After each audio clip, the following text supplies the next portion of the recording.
Hello, very beautiful, beloved soul friends. Yes, hi. Hello.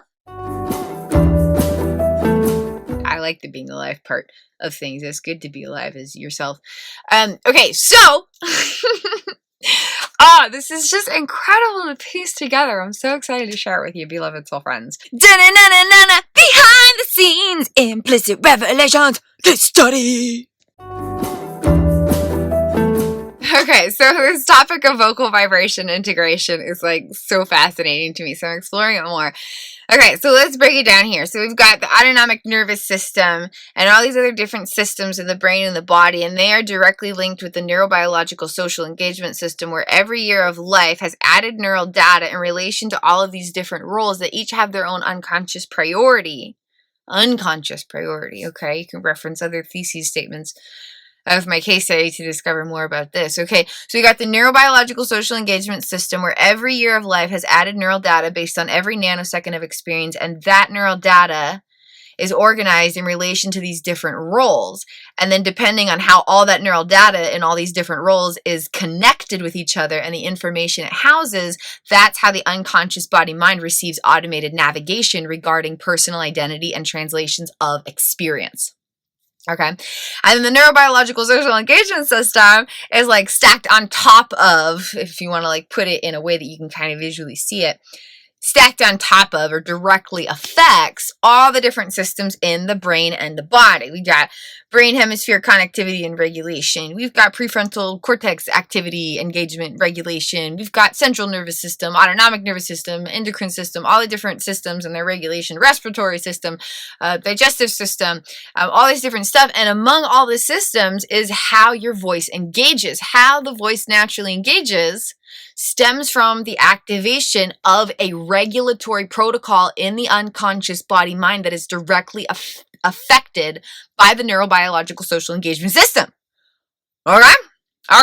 So, the neurobiological social engagement system providing automated navigation, and then that also affects, especially based on the wiring of implicit procedural memories that carry action patterns, including internal protocols, not just external protocols. The implicit procedural memory data within the neurobiological social engagement system directly affects, I love this stuff, directly affects all these other systems that house different regulations. Okay, so all the stuff that lets the body do the body and be the body, all of that is affected by these magics. Magics. Okay, so take this another step. Okay.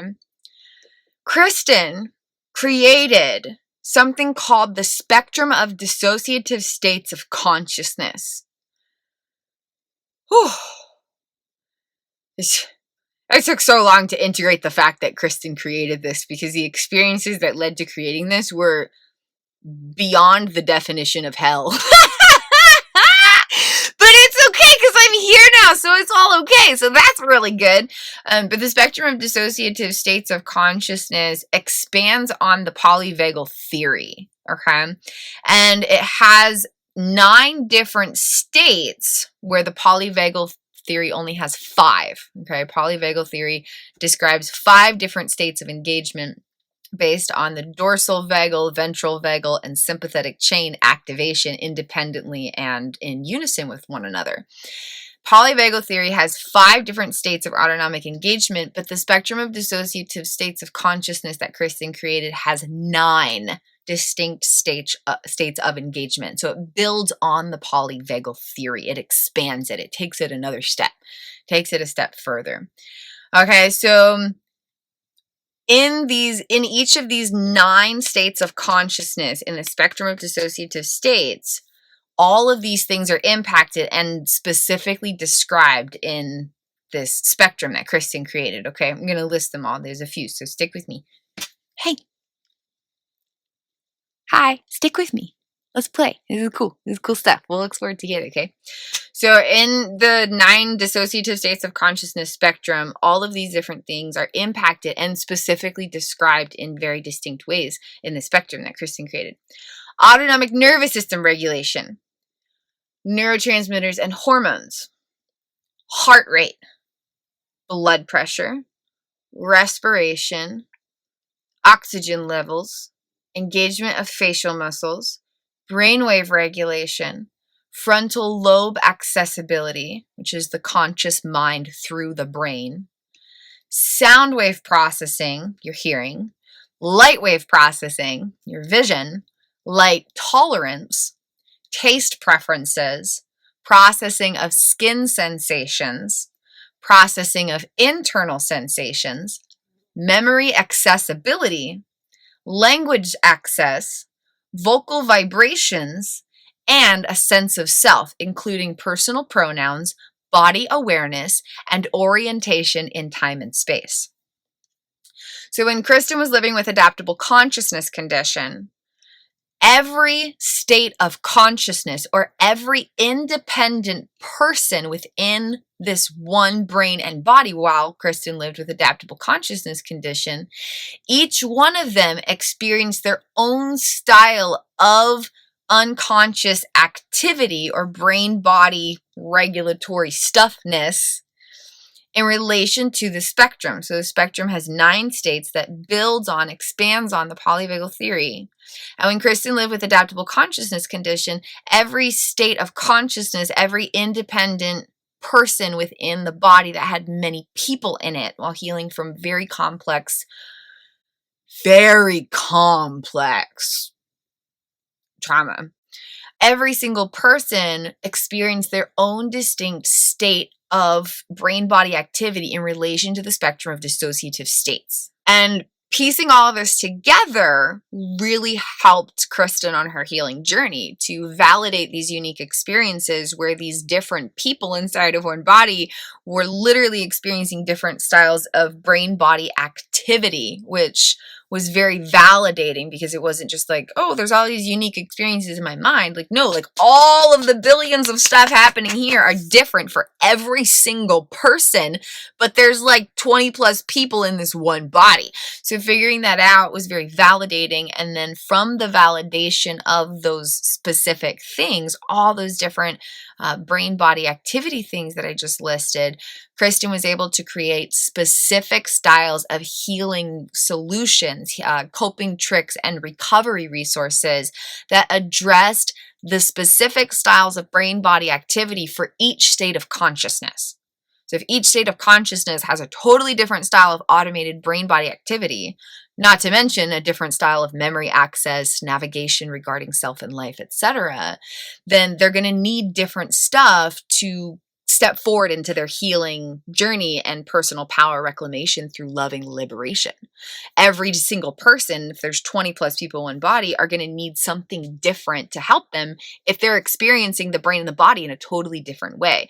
And so the spectrum of dissociative states of consciousness is what really helped Kristin reclaim her power while she lived with adaptable consciousness condition. Okay. So there's 9 different states, 3 restorator states, which is a low energy state, 3 normal states, which is regulated states, and 3 protector states, which is high energy states. And so when you get into the protector states, there's more sympathetic, high energy dysregulation. When you get into the restorator states, there's more low energy dorsal vagal collapse dysregulation. And in the normal states is when you might have the parts that can really kind of function well in the external world because they're not associated with specific trauma data. They're a normal life part as other modalities and other models might describe them. And so the spectrum of dissociative states of consciousness has 9 different states, going all the way from an unconscious restorator state where you're in a complete dissociative blackout, all the way through a variety of states. And when Kristin was living with adaptable consciousness condition and there were 20 plus people in this body, then every single state of consciousness was experiencing a different state of brain body engagement in relation to the spectrum of dissociative states. Okay, so that's just a preface. This is so profoundly, indescribably miraculous, and my mind is blown in a billion ways. Mind so blown! When Kristin lived with adaptable consciousness condition, as previously mentioned by another aspect of Kristin here in this video, she was experiencing her voice in different ways. Welcome to Ocean Snack Shack. Some aspects of consciousness struggled with selective mutism. Some aspects of consciousness had no correlation with the voice of a female because of their style of connectivity with trauma. I have another video about that. I'll link it in the video description below.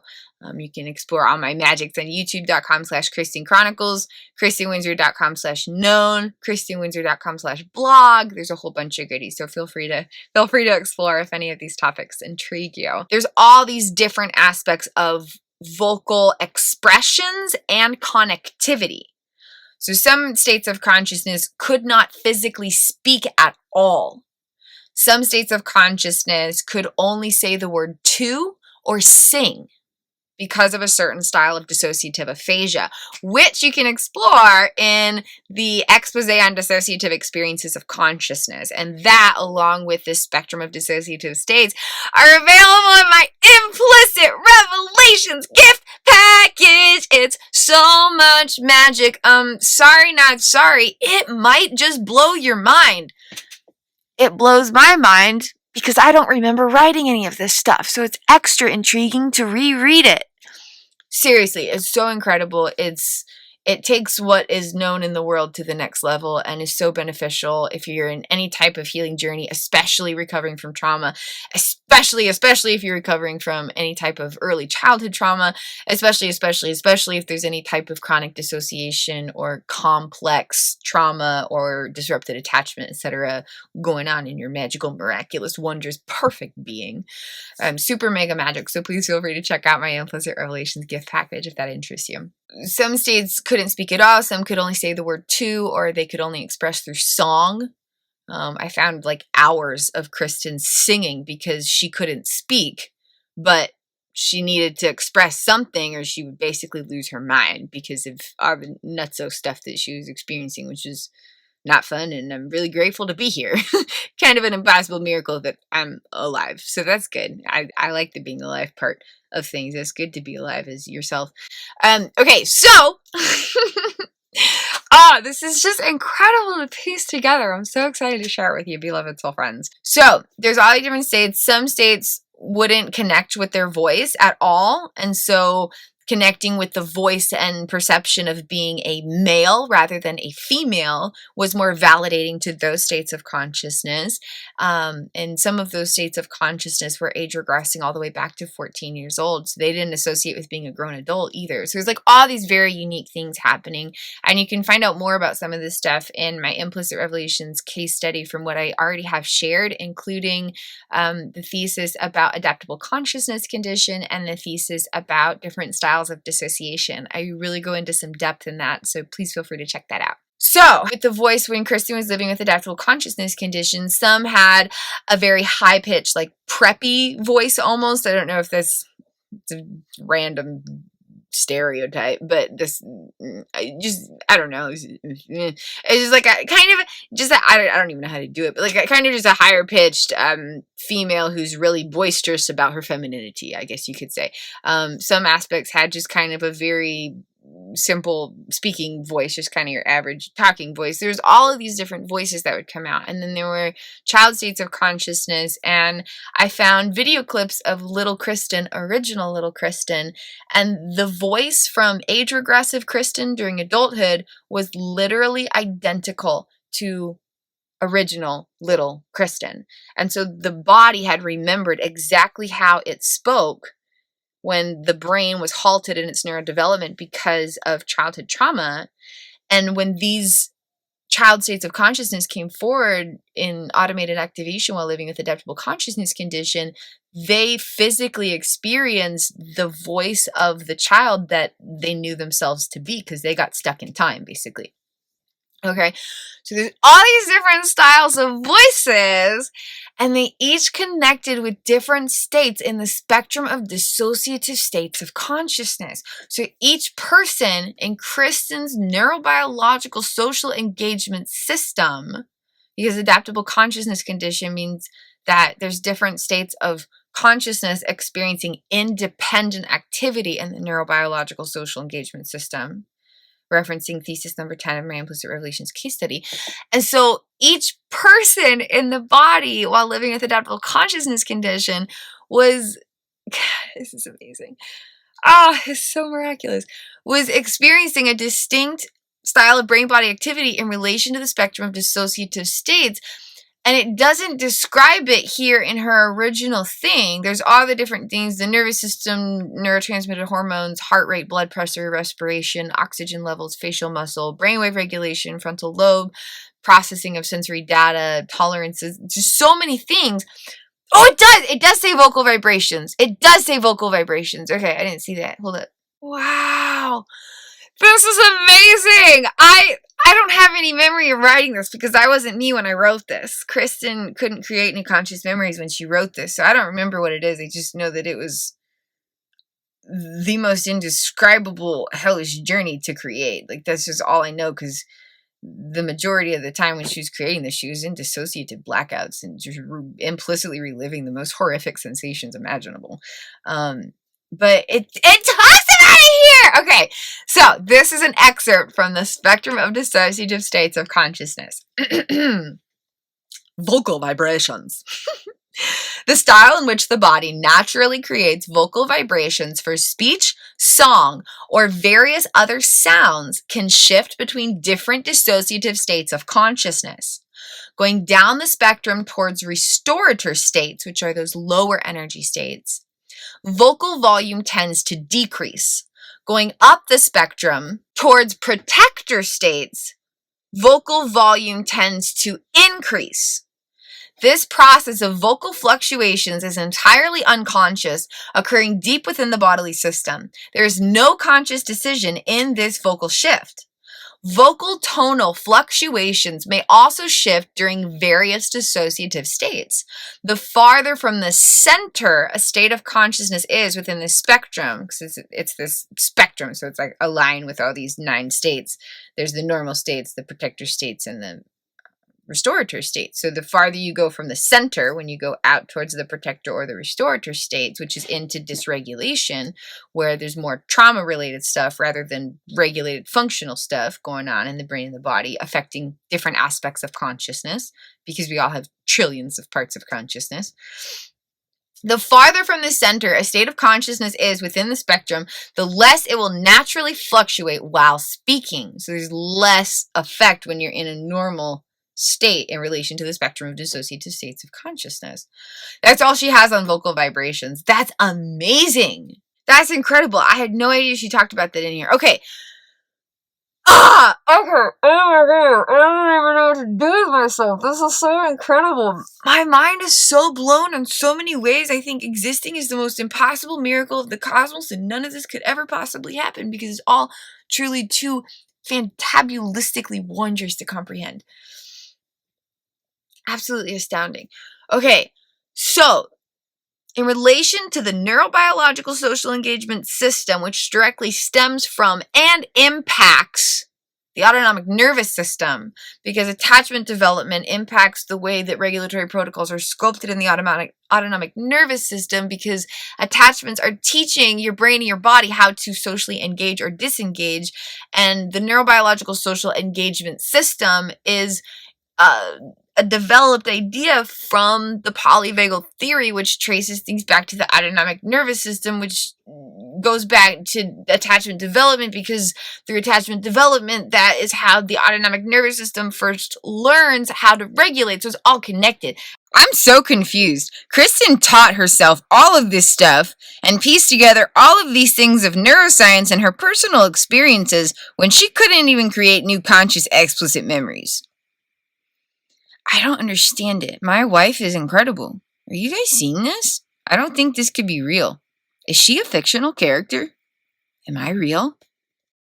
In relation to the neurobiological social engagement system, which directly stems from and impacts the autonomic nervous system, because attachment development impacts the way that regulatory protocols are sculpted in the autonomic nervous system, because attachments are teaching your brain and your body how to socially engage or disengage, and the neurobiological social engagement system is a a developed idea from the polyvagal theory, which traces things back to the autonomic nervous system, which goes back to attachment development, because through attachment development, that is how the autonomic nervous system first learns how to regulate. So it's all connected. Attachment development, neurobiological, social engagement system, autonomic regulation, and all the stuff in between and beyond. Okay, they're all connected, and it kind of comes full circle because they all impact each other. Oh, this is so cool. I think I might explode with joy, you guys. Incredible. So once upon a time, in this brain and body, Kristin was experiencing adaptable consciousness condition, and there were 20 plus independent states of consciousness, or autonomous inner persons inside of this one body. They were each experiencing a different state of brain-body activity in relation to the spectrum of dissociative states of consciousness, which you can find out about in my Implicit Revolutions gift package. Okay? So now, Kristin is experiencing life through one state of consciousness instead of 20 plus, which are both equally miraculous, by the way, which means that the neurobiological social engagement system has more integration within its neural wiring, and thus the autonomic nervous system has more regulation within its automated protocols, and all of it is traced back to healing internal attachments. They all come full circle and affect each other. Okay, so this is just a preface, okay? So now we come back to what this video is originally talking about. Kristin was experiencing different voices with different states of energetic engagement. Okay, Kristin's been noticing that sometimes her voice is really deep and sometimes her voice is really high. She's been noticing that for several months, but it was only in the past couple of days that she and I started to figure out that it has to do with the energetic states of activity in the brain and the body in the moment, okay? And so, and it's all on a spectrum. Everything's always on a spectrum. It's never black and white. It's never just this or just this or just that. But generally, the more intense things are fired up, the deeper the voices, and the more calm and relaxed and quiet things are, the quieter the voices. And that completely aligns with her ideas in the spectrum of dissociative states. And so it all connects, because I don't experience dissociative states anymore, but I learned so much from the experiences. So it's really just all a gift. But all of that is still happening. She says here in her spectrum of dissociative states of consciousness, going down the spectrum towards restorative states, vocal volume tends to decrease. She only mentions vocal volume. She doesn't necessarily mention the tone. She mentions the frequency of fluctuation, but not necessarily high or low pitched. So I'm not entirely sure, but it connects. The voice is quieter when you're in more of a low energy state in the autonomic nervous system, and then there's more higher energies when you're in a higher energy level. So Kristin went from having 20 plus people in one body, and they each had different voices, to experiencing life through one state of consciousness, who now has different styles of vocal vibrations that are now being understood through a new lens to kind of bring this all together.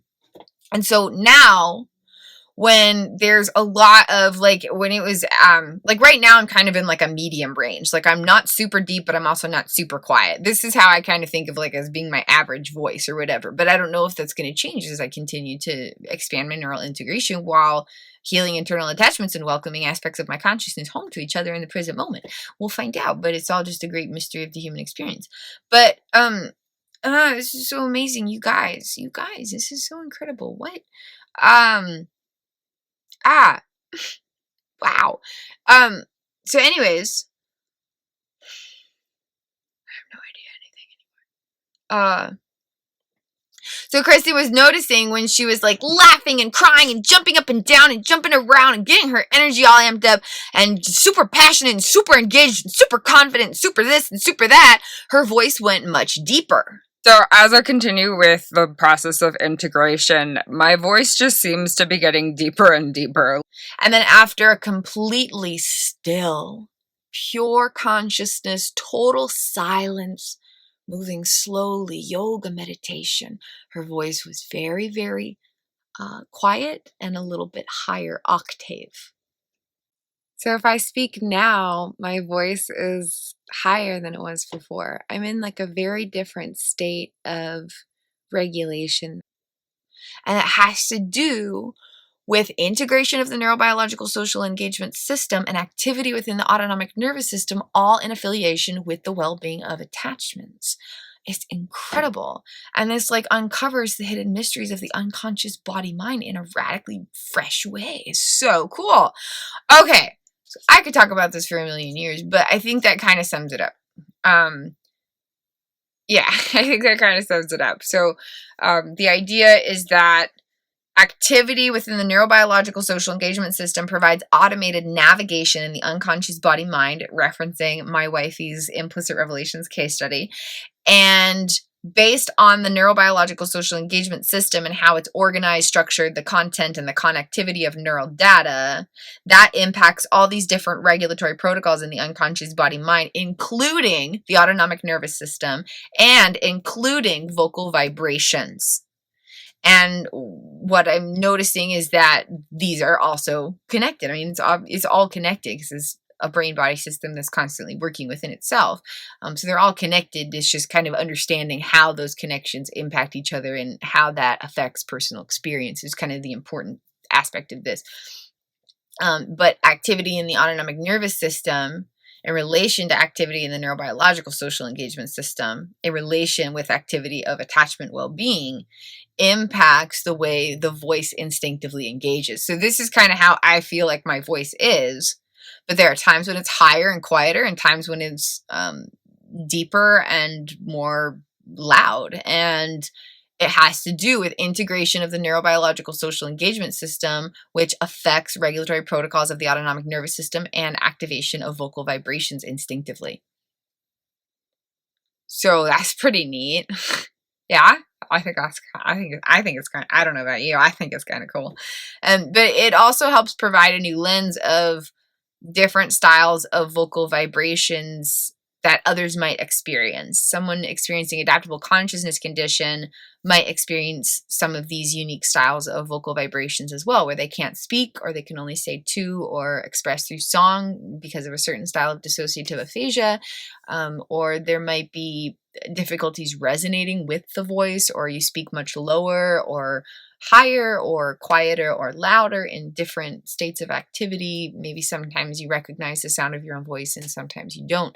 Sometimes the voice is literally that of a child and sometimes it's literally that of an adult because there's different people inside of one body due to unique wiring and order within the neurobiological social engagement system. A unique order.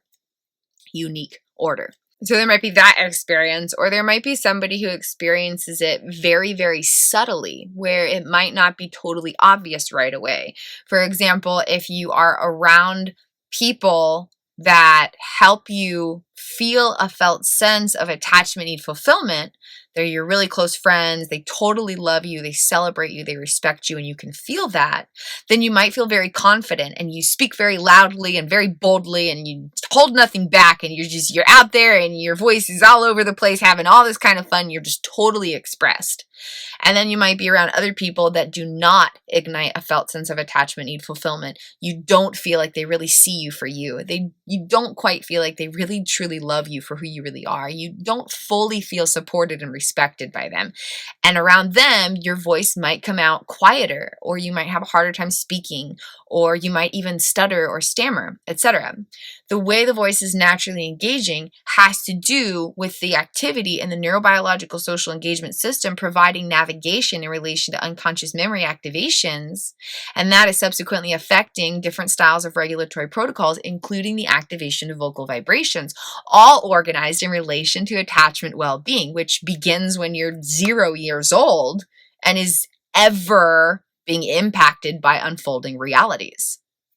So original stages of neurodevelopment sculpt the foundation of attachment well-being, but it's something that affects us until we are not in a human form anymore. The human form is always impacted by attachments, which is why healing internal attachments by allowing the awareness of yourself to grow attached to the experiencer of yourself, or your observational self to grow attached to the experiential self, including the inner life partner, inner best friend, and inner child, provides so much power along the healing journey through life. And you can explore more about these ideas in my Implicit Revelations case study, and also through some of my healing journey offerings, such as Mirror Play with Mirror Power, a brand new healing journey adventure that has changed my life, and I know it's going to change yours, so that's why I'm so excited to share it. The powers are so indescribable, and there's only more magic to come. Okay, so bringing all this full circle, Kristin when she lived with adaptable consciousness condition, Kristin now when she does not live with adaptable consciousness condition, equally miraculous, continuing with vocal integration while integrating the neurobiological social engagement system to help parts of consciousness come home. Parts of consciousness don't integrate. The self doesn't go anywhere. The way the self experiences brain-body activity changes, but the self doesn't go anywhere. And that's important to keep in mind, because when there's integration, there are no parts disappearing. Parts are not suddenly not there anymore. The exact same parts of consciousness are just experiencing the brain and the body differently, so their sense of self might change, and the way they experience interpretations of reality might change. But the aspects of the self don't go anywhere. Parts of consciousness don't integrate. The brain and the body integrate, and that affects how consciousness experiences self and life. And that's really important to clarify. There were moments where it's like, what does integration mean? Like, did this aspect of me just totally disappear? Like, there was a whole person here, and now I'm not finding her anymore, and that feels scary and terrifying because I love her. But those aspects of consciousness are still completely there, always. They're just experiencing the brain and the body differently, so things are going to feel a little different. Okay, so Kristin now, still exploring the impact of activity in the neurobiological social engagement system, autonomic nervous system, and its impact on vocal vibrations. Fascinating connection with the spectrum of dissociative states of consciousness, which you've got to check out. It's so cool and in-depth and just radically revolutionarily wondrous. And then application for people worldwide, whether you're experiencing adaptable consciousness condition or not at all, there might be an impact that you personally notice as you're experiencing your vocal vibrations around different sorts of scenarios in relation to how that type of stimulus activates attachment well-being in the unconscious body-mind beyond awareness. Just amazing mysteries of the human experience, and I'm so grateful for the chance to share with you. So thanks for sticking with me. I really appreciate that you've stuck with me and explored this with me. And if you want to look through any more of these magics, of course, check out all the links in the video description below, especially the Implicit Revelations gift package. That's like the best of Kristin's work from her case study. So, P.S. a fun insight. Sometimes Kristin refers to herself in the third person, and that's when she's specifically in the space of her observational self rather than her inner life partner or her present-day adult self of the inner experiencer. Sometimes it's me and my, because I am experiencing life as the present-day adult self of the inner experiencer who is being witnessed by the observational self.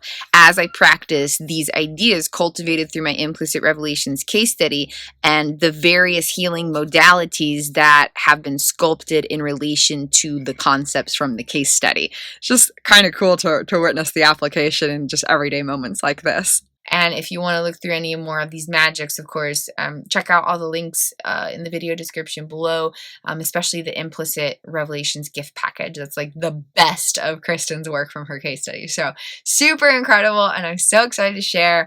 And it's amazingly miraculous that there's still more being discovered, and there's always more to learn. So I'm really excited to continue my Implicit Revelations case study and share small smidgens of the magics. I got most of my tricks locked up, but, I'll share some with you guys. Thank you for being here, soul friends, and thank you for being you. I hope you have a beautiful and blessed day, and keep embracing your magical, miraculous healing journey through life. Yeah. The end. Namaste.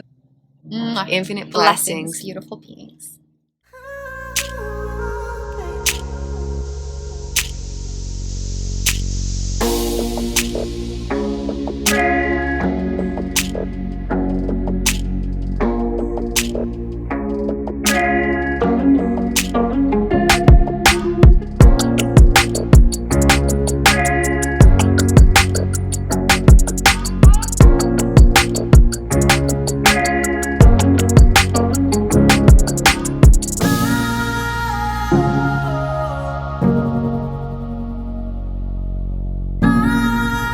Thank you.